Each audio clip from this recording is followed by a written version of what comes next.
Okay, so apologies for the way that the presentation is on the board. It doesn't really matter. It's the message that we're trying to get across. We're back now. It's the last term. Don't want to put any extra stress or strain on you. This is your last term in year 11. Your exams are now, you know, I said from the very beginning, oh, your exams are 18 months away, 16 months away, yeah? We can now see them. They are now on the horizon, okay? I'm hoping that over the holidays you managed to get some good quality revision done. You said you got a knowledge accumulation, really good, it's a really good time for you to be finalising that, to then get into the knowledge demonstration section, okay? But just to refocus us a little bit, and we've probably been through this sort of stuff before, you probably know all the answers to the questions I'm going to ask, but what does constant repetition lead to? Stephen? Success, thank you, well remembered. Glad to know that someone was listening. What is the brain? What is the brain? Luke, what's the brain? An organ. An organ? You sure about that? Yeah.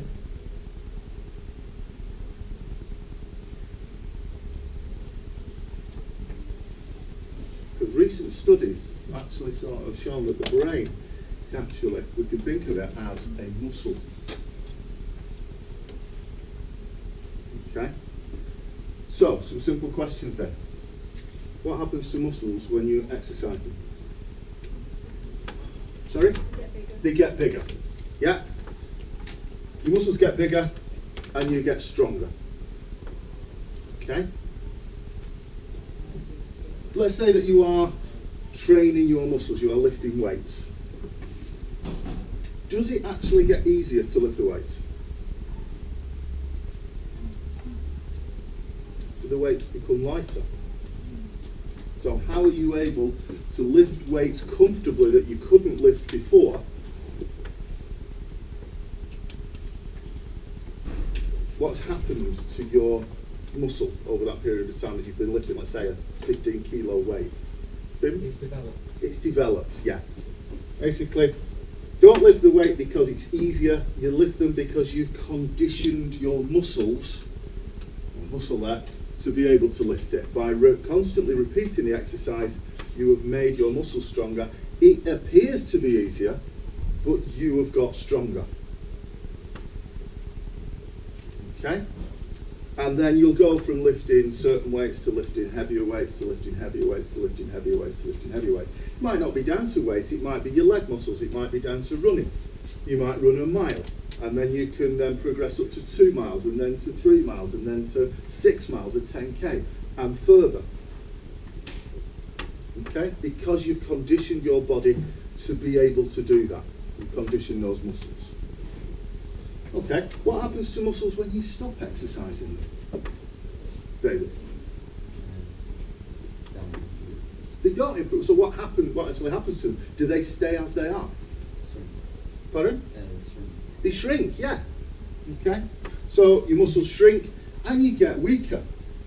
So you might have been able at some point to lift a 25 kilo weight, or you might have been able to have run 13, 14 miles. But if you stop doing that, then your ability to do that decreases. Okay, you're with me so far. We know where we're at with muscles. So that we can use it or lose it. If you continue using it, you'll maintain that level of strength. Can anyone build up their muscles? Can anyone? Just put your hands up if you think that anybody, that absolutely everybody in this room, if they were to train, would be able to build up their muscles. Put your hand up if you agree with that statement. Okay? And there's nobody who thinks that no matter how much training you do, you are unable to build, you would not see a change in your muscles, either in the terms of your tone, in terms of the shape, in terms of the size. So we're all agreed that by training our muscles or by training our fitness, we can improve, yeah? Excellent. So the answer to that, yes, given the right amount of effort. Okay, so let's look at the brain then. Now that caption there, that's part of the brain, one I prepared earlier. Okay, It's a cross-section of the cerebral cortex, but we don't need to know, we don't have to be neuroscientists about this. In simple, inside the cerebral cortex, inside your brain, there are billions of tiny nerve cells called neurons. Are you aware of this from your science lessons? Okay, right. If I get this wrong, then please let me know, because then I'll have learnt something and I can amend it for the next time. All right? They're connected together in a complicated network. I'm not going to go too much into this science because I didn't do biology beyond year 9, but it's what's known as a neural network as far as I'm concerned. Okay? These brain cells connect together. There are pathways within your brain. They build up.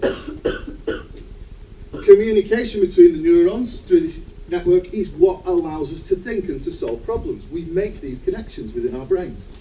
We do these things. We practice these things. And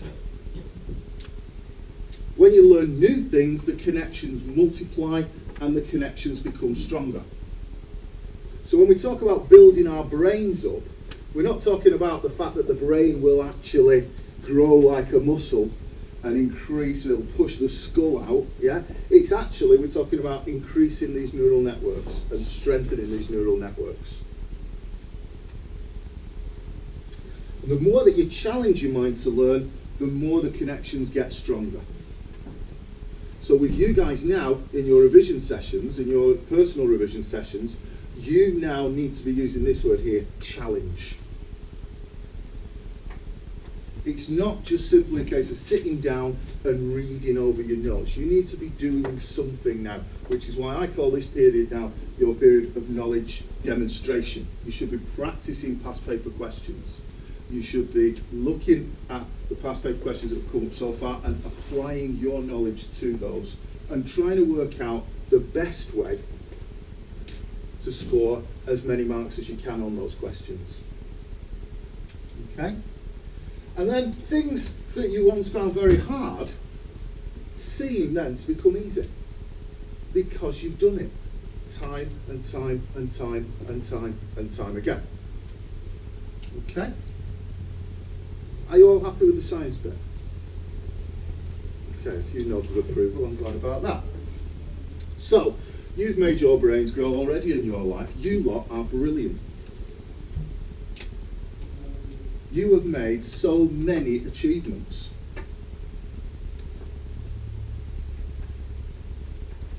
Your brain was challenged as you learned to walk. There was a time when you lot couldn't walk.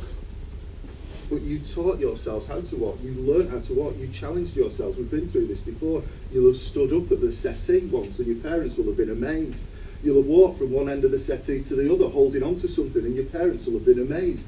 You'll have walked from one settee or one chair or one point of stability somewhere else and fallen on your backsides, but then you'll have got up and you'll have tried again. And look at you now, you can walk around the school really slowly between lessons.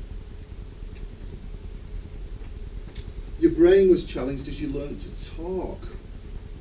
When you were kids, when you were babies, you made these goo goo goo goo sounds. You were just replicating what you were hearing or trying to. And then slowly but surely, as time went on, you actually started to make words. And then you strung sentences together. And again, your parents were amazed, the same as I was, at 6 o'clock one morning over the holidays. My son went, "Daddy." "Wow, you woke me up." "We need carrots." "What? We need carrots 6 o'clock in the morning? Why do we need carrots?" "Well, to feed the horses." Because he'd obviously been dreaming about something of that nature. We'd been out feeding horses. But he'd put all of those things together. You can do that now. You guys can talk now. God knows you guys can talk now. Yeah? For some of you, I'm not saying all of you here, your brain was challenged as you learnt to ride a bike. Who knows how to ride a bike? Okay. You challenged yourself. You might have had you might have had a tricycle. And then you might have moved on to stabilisers.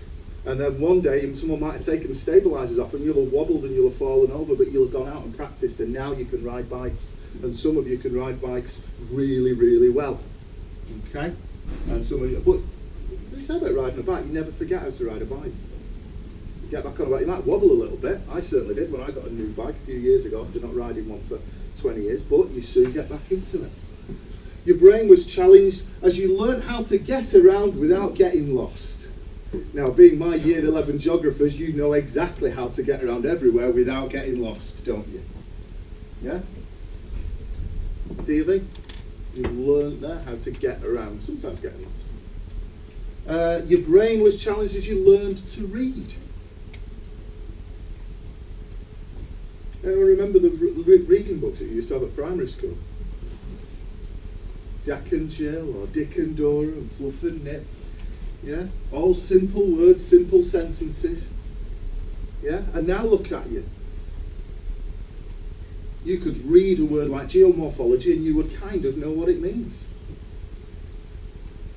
Your brain was challenged as you learnt to write, and it's arguable that some of you still haven't learnt properly how to write, but you can all communicate in such a way that I can read what you're saying and I can give you marks for it. Could you always write? No, you guys would have been like my son. We're grabbing hold of your crayons, drawing circles. Yeah. You were challenged, from some of you, as you learned how to play a musical instrument.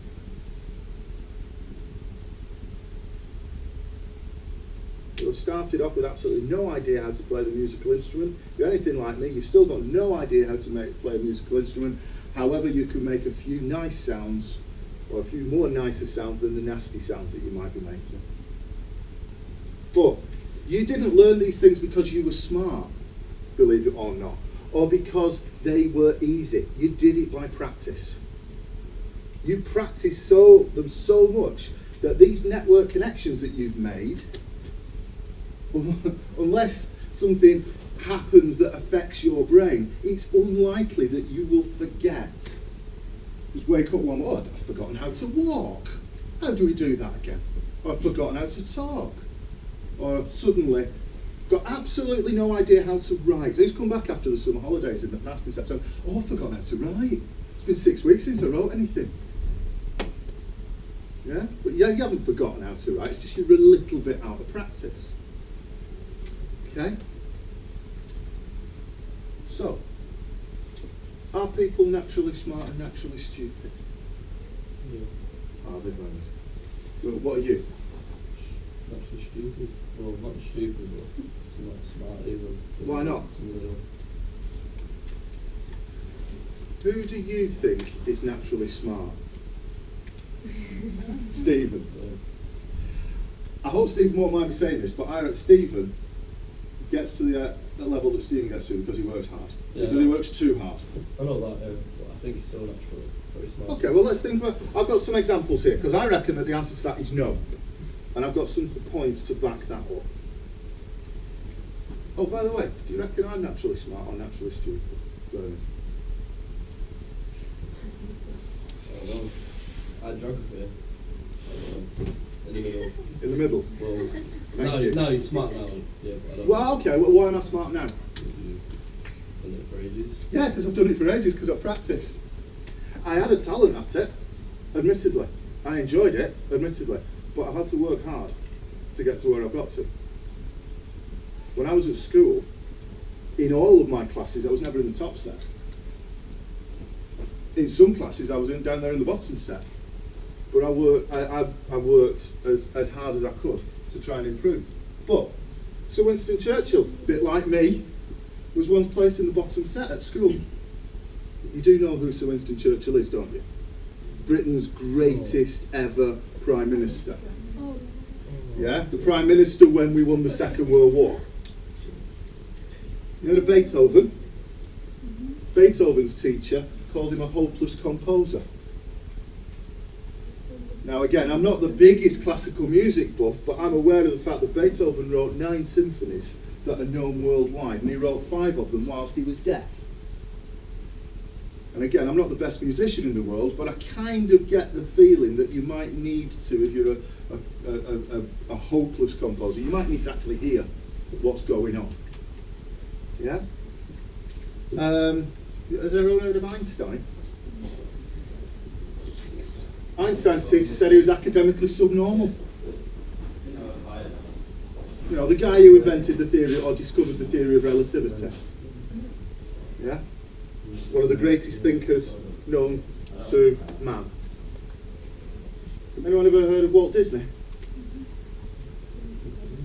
Walt Disney was told that he lacked a creative imagination.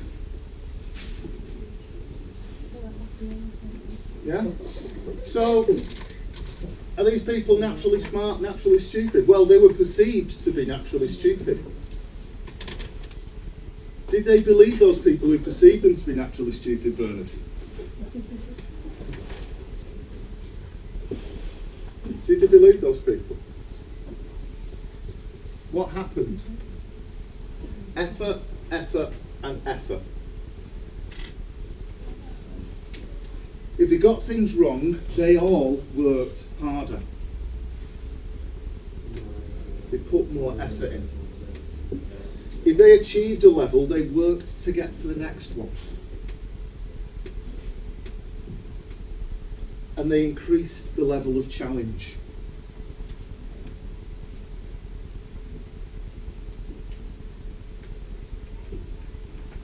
Now I sort of refer to this bottom bit here as the Xbox principle. Why do you think I'm referring to this as the Xbox principle? Yeah? Because yes, when you are playing on a computer game, you will change the difficulty level. If you get to the end of a level, you progress on to the next one. You don't just go back to the one that you've already done. You want to move on to the next one, and you go with that. And they get progressively harder as you go through. Until somewhere, at some point, usually just before they bring out the next version of the game, you might actually almost manage to complete that game. And it's something that you all do naturally when you are on your computers, consoles, whatever games it is that you're playing. And this is the stage that you're up to now. We're into the effort stage. And you've got to keep trying. You've got to keep going. You've got the knowledge. I know that you've got the knowledge. I've seen your exercise books. I know that the stuff is in there. I know that you've got your revision guides. I know that you've got your textbooks and that vast array of texts that we've got for you. I encourage every single one of you to come along to every possible session that you can come to from now on in.